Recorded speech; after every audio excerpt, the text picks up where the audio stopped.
My name is Marcin Lewandowski and I'm Binance Angel and I'll be moderating this panel. So we're going to speak about centralized exchanges. What's next? So maybe we'll start with introduction. So please go ahead, guys. If you just could introduce yourself. So I'm Dominik Podlaski. I'm representing Polish team of Bitget. So it's my pleasure to meet you and hopefully we'll have an occasion to know each other better. Yeah, it's really not neutral when you think about it. Binance Moderator, etc. My name is Dorian Vincileoni. I'm representing the European team of KuCoin. It's very nice to be here in Poland, and we'll see what we can bring to you in terms of value to have a better picture of the future of centralized exchanges. Yeah, hi guys, I'm Kyrylo Khomiakov. I am Regional Director for Binance in Central and Eastern Europe and Ukraine. Hello guys, I'm Peter Sommer, Chief Operations Officer at Bitmarkets, coming from Slovakia. Bitmarkets registered in Lithuania, and I'm happy to be here to discuss the really interesting topic with all of you. Okay, great guys. So first question, I think we can start with, I think, really important question. Is it still worthy to trade on centralized exchanges in the era of decentralized exchanges? So maybe let's start with Peter, please. Sure. It's a good question to start off. I think it's still worthy, and it's still going to be more and more worthy in the future, because I still can see that the centralized exchanges putting the human touch in the trading rather than the decentralized exchanges. The traders have more customer support when it comes to the trading features, or the platforms themselves. They can request more features or benefits to be added when it comes to their trading strategies, using the leverage, using some technical analysis, and so on.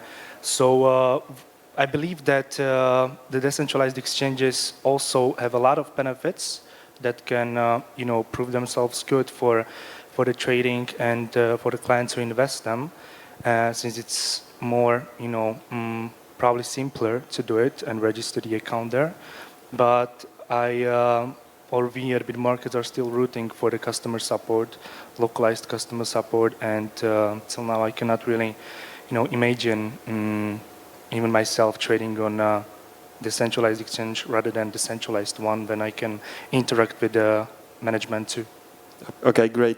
Kyrylo?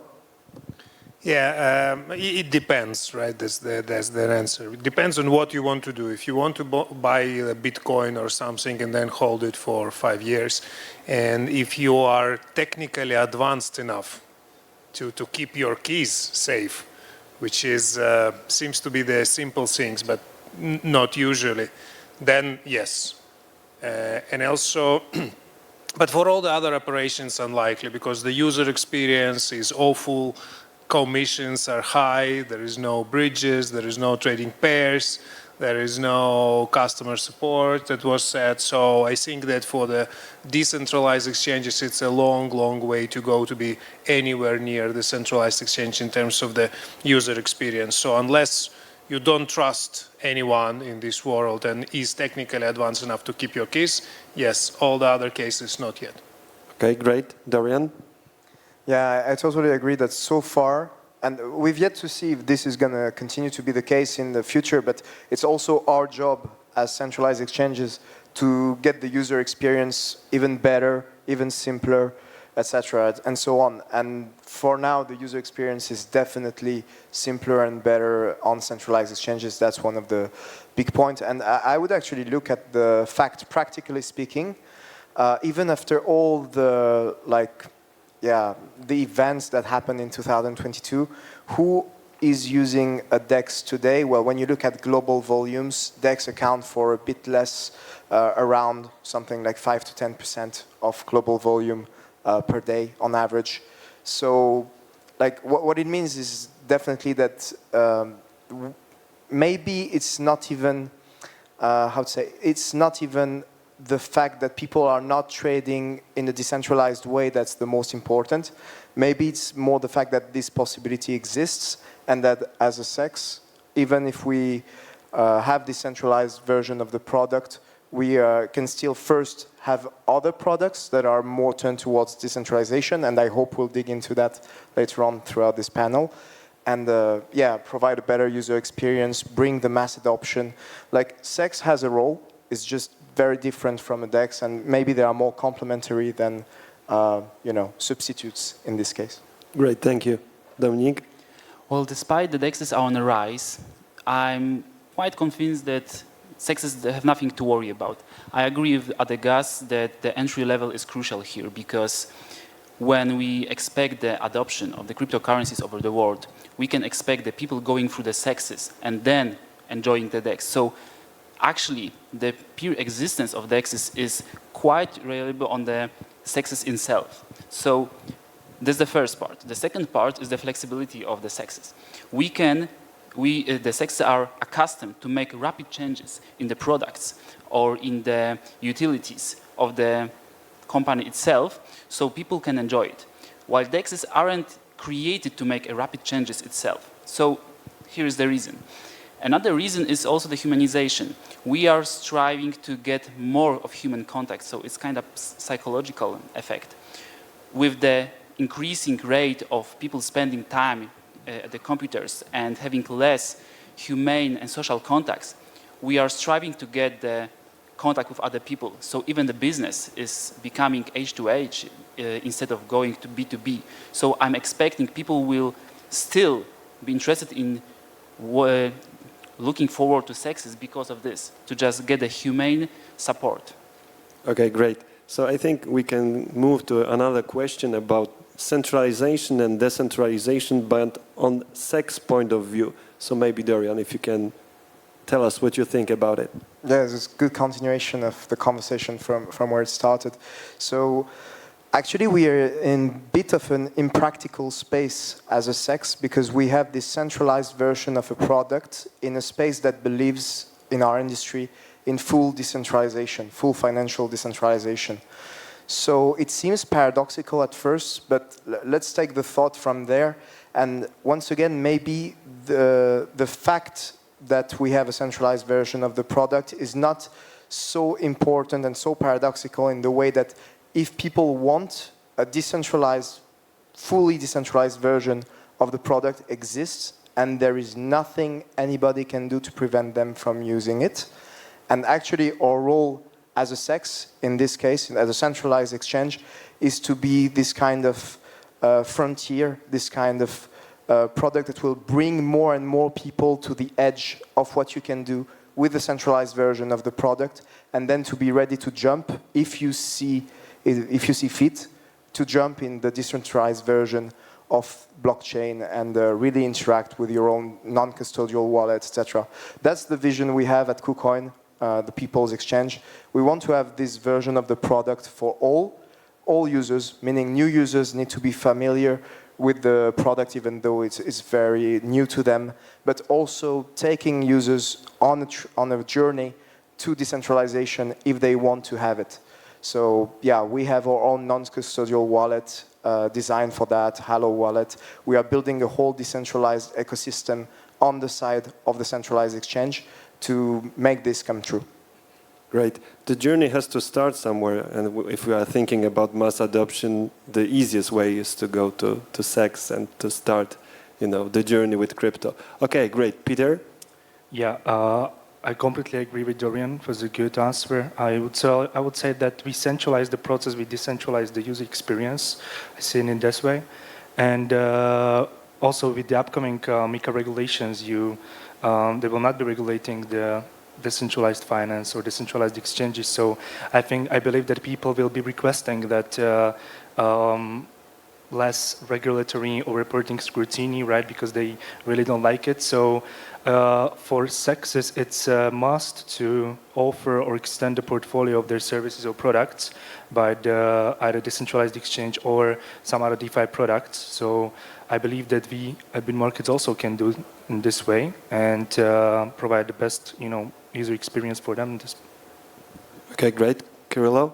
So can you clarify the question? What's the difference between question 1 and question 2? Question 2 is decentralization and centralization on the point of view of centralized exchange. How do you see it as a centralized exchange?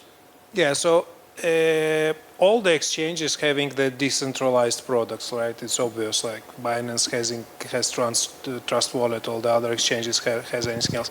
But when the MiCA comes in next year, some exchanges are offering decentralized product on the same app as the centralized exchange. So I was wondering what's the regulator's view on that? When you can use from the centralized exchange, you can use the wallet without the proper KYC. I don't think this is something that's allowed by MiCA. But yeah, I think that we need to have the whole range of the products to support like everyone needs. And to tell the truth, I don't think that this ratio, like 10 to 90%, will have significant changes anytime soon. Okay, great. Dominik? Well, the decentralization itself is deeply bound as an idea of the cryptocurrencies. So we cannot tell that it's something wrong about decentralization as well. In my opinion, those two ideas are like yin and yang in this case. So they are complementary to itself. And the whole part is the effect that we want. So every choice, with this very borderline, would be very satisfactory in the end. So I don't see anything wrong with the people that are behind the centralized exchanges. They can also produce the decentralized products like DeFi wallets or this type of content. So in this case, in my opinion, this is decentralization and centralization are on the same boat in this case. The MiCA and the regulations will be different part, but in my opinion, it's totally fine from the point of view because they are the same people behind the centralized content and the decentralized exchanges. So I think it's worthy to remember that, like Dorian said, that DEXs are only like 10% of volume right now. We don't know how it's going to be in the future, but for the moment we can say that CEXs are like 80-90% at least of volume on the crypto market. Okay, guys, so I think we can continue to another question. I would like to ask you about the regulatory compliance and enhancement security measures on centralized exchanges. So maybe you can start with Kyrylo. Yeah, sure, happy to. So I'm super excited that finally MiCA was signed and approved by all the EU members. It was approved like last year, but it just took a lot of time to localize it for all the individual languages of the EU members, and it just took so much time. But it's all good now. It's signed and it started kicking off for the stables in the summer 2024, for the altcoins on the summer 2025.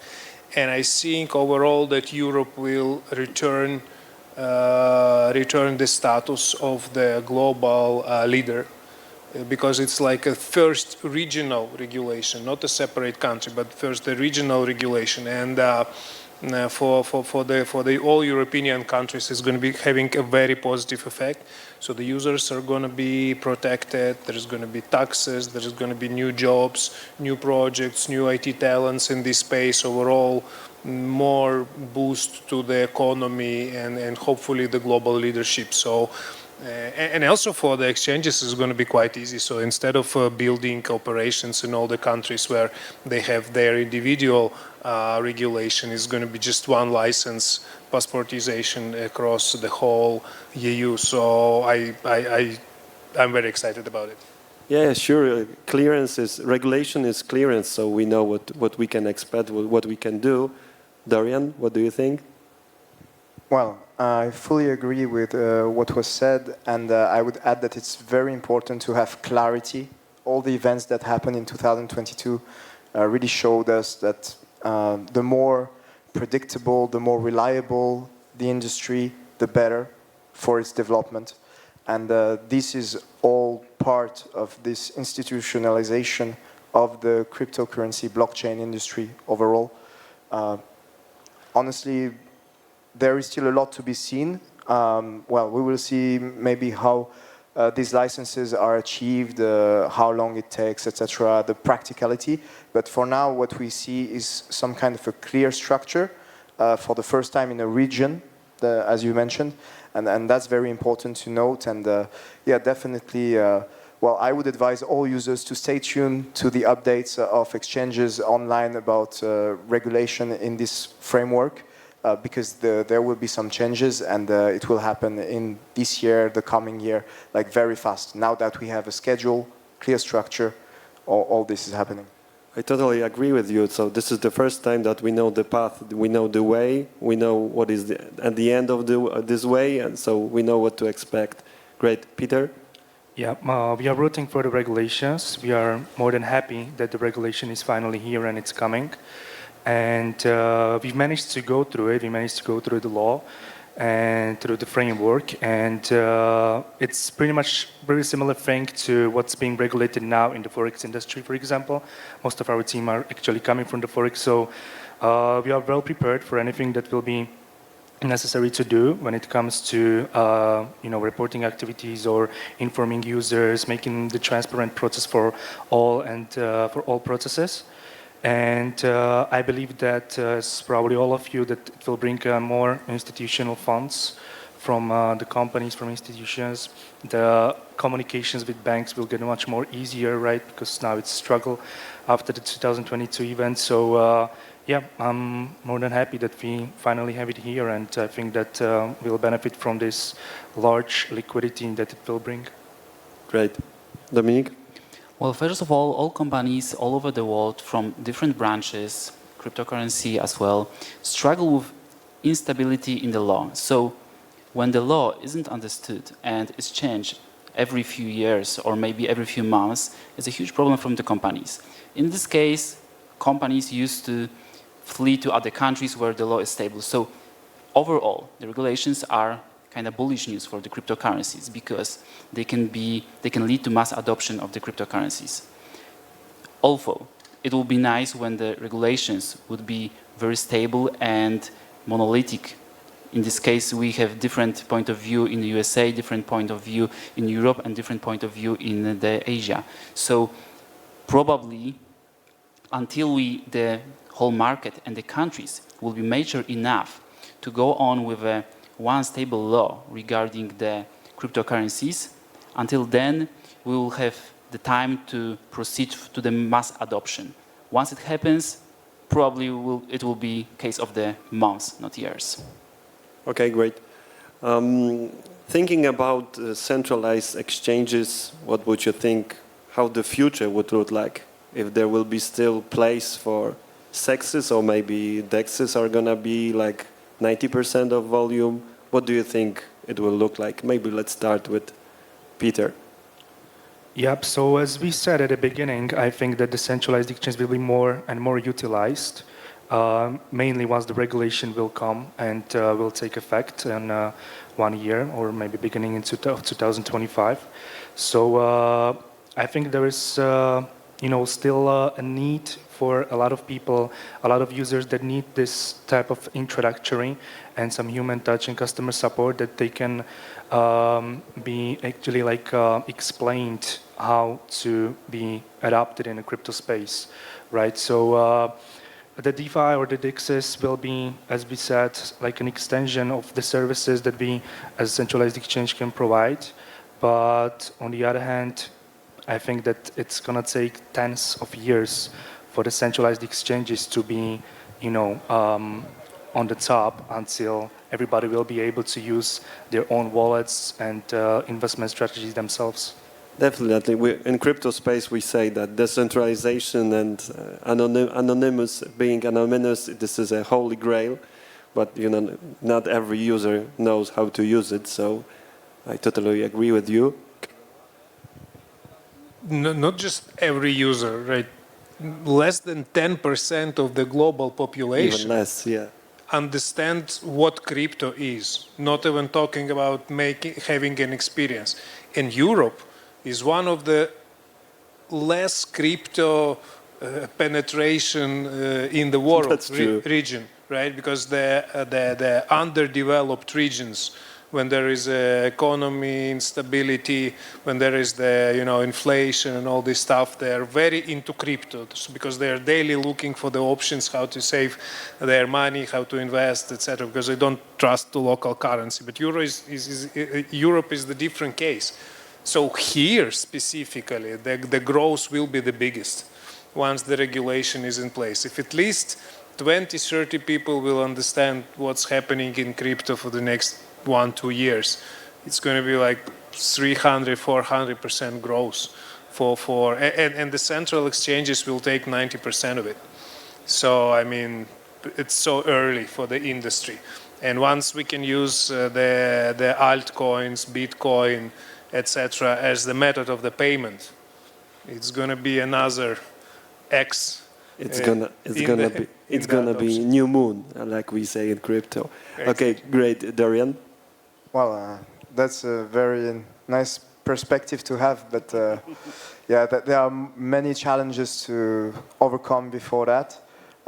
One, I would say, is that we will have to continue as centralized exchanges to innovate and to respond to the needs of both retail and institutional users. Because this space, as it is being regulated, is opening up to competition, not only from the traditional crypto sector, so centralized exchanges, us, but also from more traditional financial sector. And we don't know how this is going to look yet, but there are signs that this sector is interesting for some more traditional financial institutions, and they have a longer history as companies than we have, definitely. Definitely. Innovation, this is something that will drive crypto market, especially that most of the investors are young people, not like 40 plus. So they're not interested in stocks or less interested than crypto. So this is completely different user.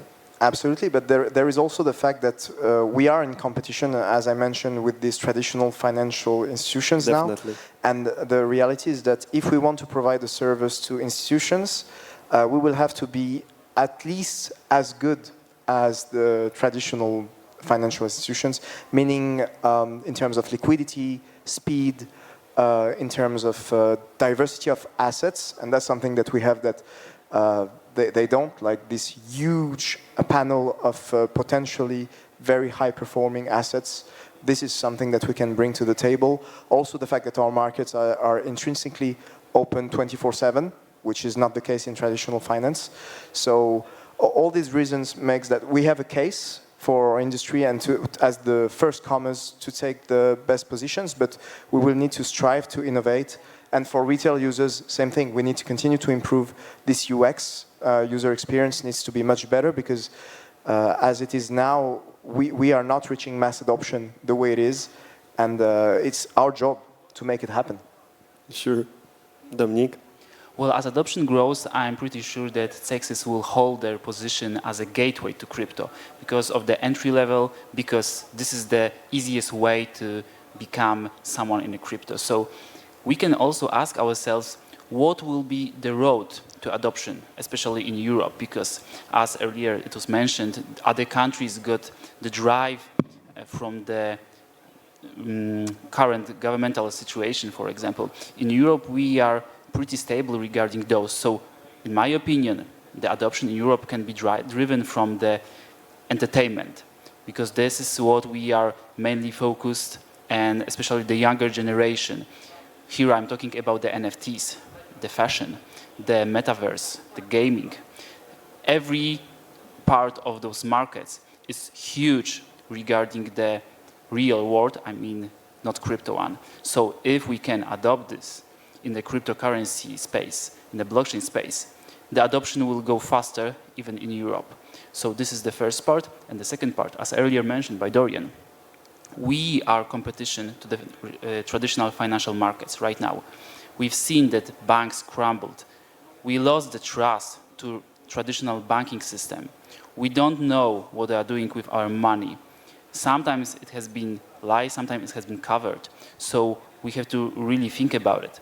Because some sayings like safe in a Switzerland bank isn't true anymore.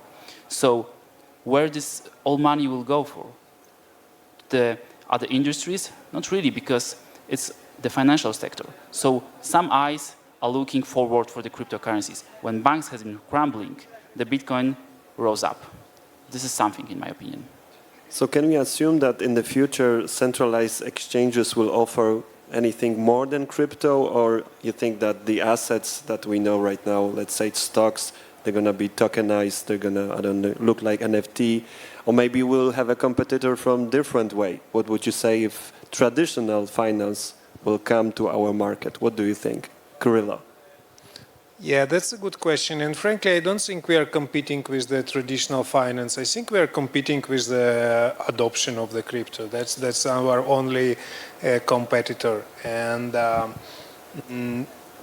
let's take the positive scenario. If the banks will still exist, okay?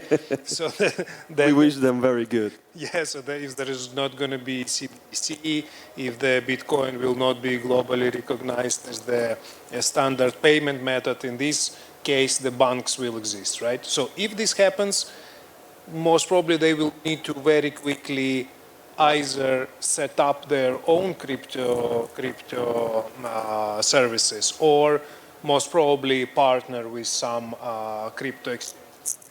These discussions and questions all over the globe, and I think they are preparing for this. And once now when the regulation is here, right, there is clear terms.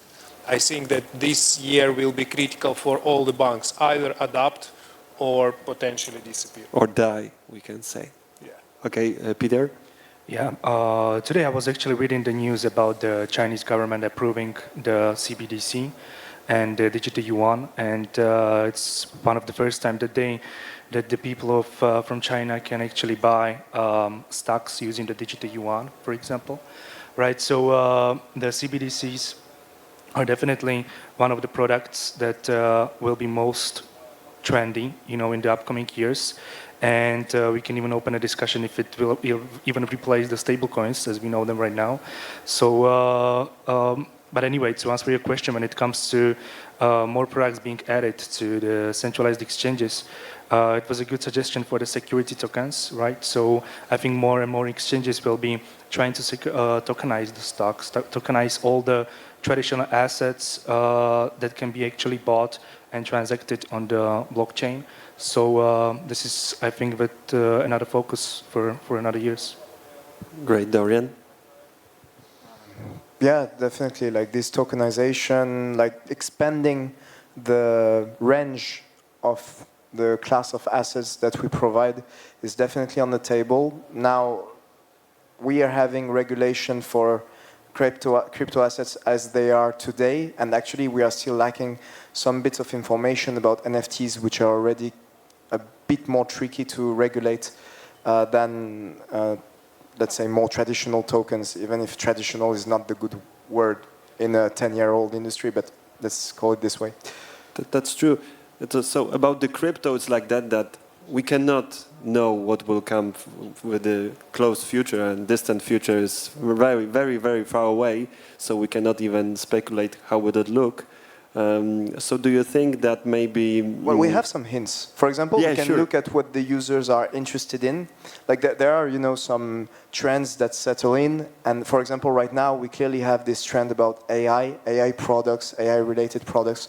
And it's a challenge that for centralized exchanges that we are getting, we are getting products out to fit this narrative, but also to provide real utility. And once again, it brings us back to the tension between centralization and decentralization, because by essence, AI is a centralized technology so far as it is being used. It's all this data centralized in one point at some point to get a result processed by an algorithm, etc. So the way we are dealing with it right now, once again, is to look at what the users want.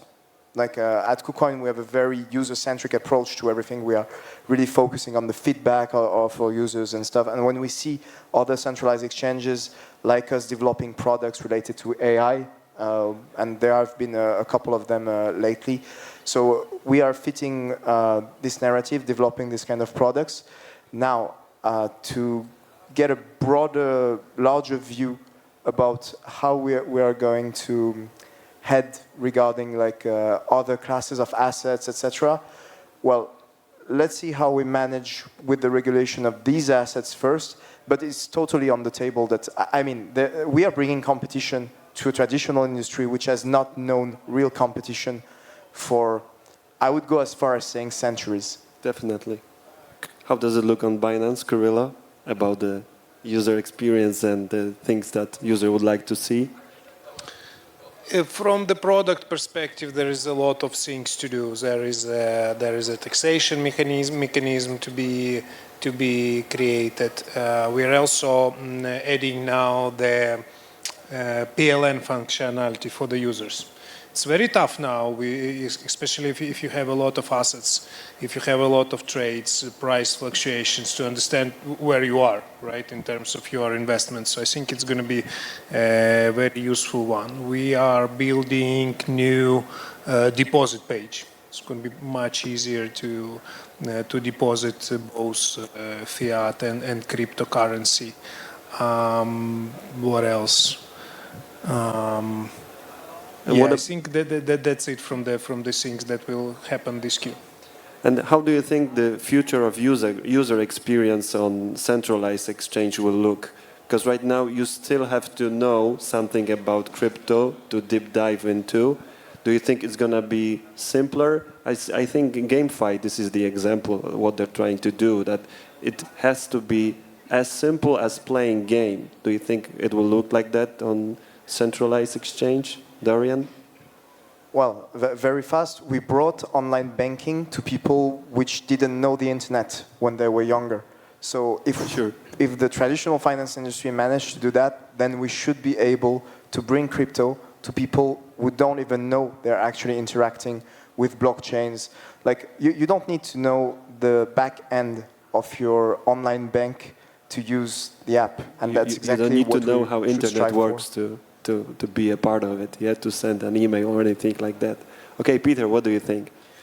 Yeah, I think that it's, with this debt ceiling coming, I might be switching to another topic, but I'll come back. With this debt ceiling coming, the people, whatever decision we'll get, the Fed on the debt ceiling, if it's going to be increased or whatever, but the people will, probably slowly lose trust in the fiat system and how it all works. So they will be switching to another technologies, to the digital finance, and they will need some support and some education from the user experience. So we're trying to aim for that. We're trying to put as much, strong results and energy to the educational phase and to the academy, and to teach and show our users how to actually use the platform, how to operate with the digital finance, and how to operate with the crypto. So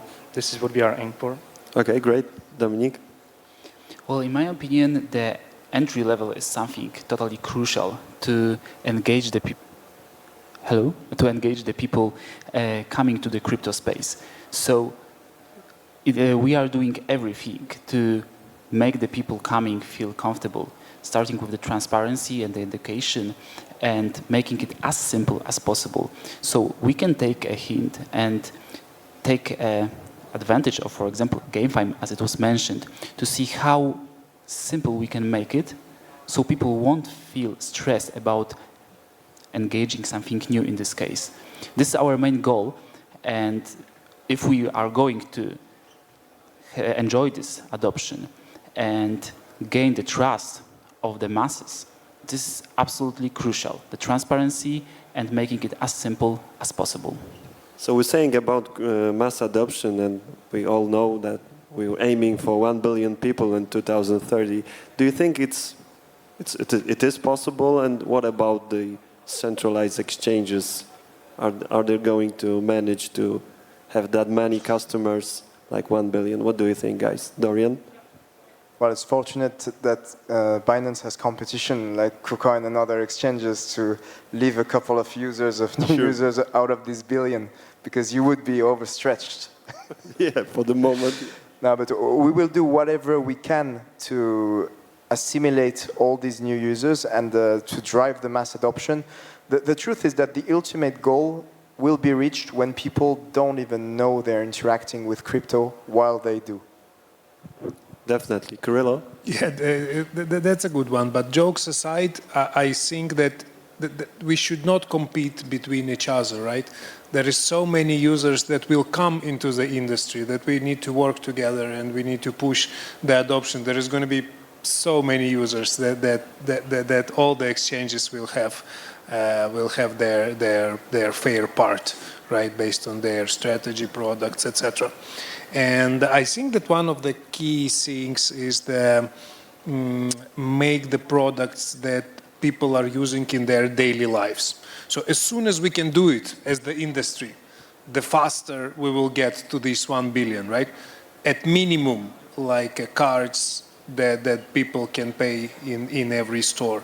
At minimum, the ease of sending the money to and from your bank account in every country and any fiat currency. So I think that's the key things that Mika will help us to do. And as soon as we achieve it, and the more the users will use their crypto on the daily life, the faster we will get to this 1 billion. Yeah, then snowball effect. Snowball effect, Exactly. yeah. Peter? Yeah, I mean, not competing between each other is a really good, tool. And maybe even if we go it this way, we can even achieve the crypto adoption sooner than 2030, right? Just to educate as many people as possible. And even now, with the artificial intelligence is now striking people with all of these features. So they're already being exposed to the new technology, and are required to learn more and more. So the more crypto exchanges, the more people that will be there to help with the adoption to digital world, the better. Great. Dominik? Well, we already observed that the adoption moves faster with certain impulses. In the case of the countries from the, not to offend anyone, third world, we've seen that it may happen due to the governmental problems or maybe some trust issues regarding the banking system. But in our case, we would need a huge impulse in the civilized world, in case of the USA, Europe, to push those people to make it really great alternative instead of using regular traditional finance. So if it's possible, it is possible. But it depends what the impulse will be that will bring the people to using the cryptocurrencies instead of traditional fiats.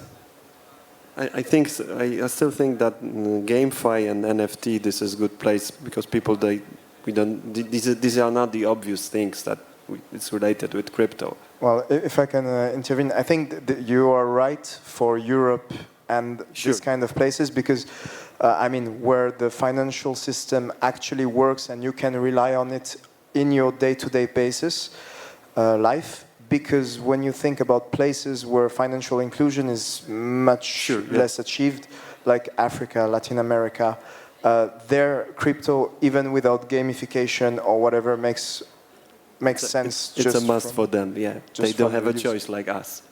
Yeah, if I may add one more thing, you should never underestimate a gamer because all the dated people laughed at the gaming sector even 10 years ago and so on. And right now we can see Louis Vuitton or Volkswagen, Hyundai sponsoring the championship of a certain game. So the games are changing also. Yeah, once we were fascinated by tennis or soccer or football, and right now it's esports.